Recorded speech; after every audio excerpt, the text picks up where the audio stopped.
In this lesson, we create the first protected route, prove that the token works, and add logout. Let's start with the route structure. Open routes API.php. We need to separate public routes from protected routes. The way we do that in Laravel is a middleware group. Register and login are public. Anyone can call them. The me and logout routes are inside the auth Sanctum middleware group.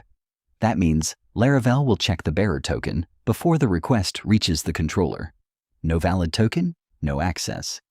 Now let's add the me method in auth controller. Notice we use request user, not a database query. Sanctum already found the user from the token and attached it to the request. We just read it. Now add logout. Current access token returns the specific token that was used for this request. We delete only that one. Now let's test this in Postman. Create a GET request and call /me. Go to the Authorization tab. Choose Bearer Token. Paste the token you got from login. Send the request.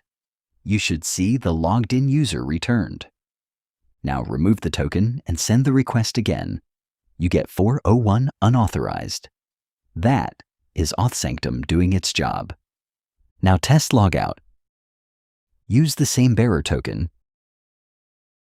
You get a success message. Now send me again with that same token.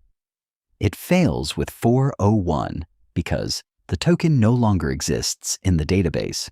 Logout is not just a status change. The token is gone. Our basic token authentication flow is done.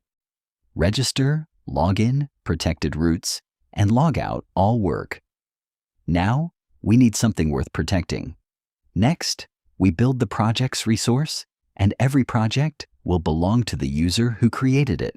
If this lesson was helpful, subscribe and continue with the next video in the playlist.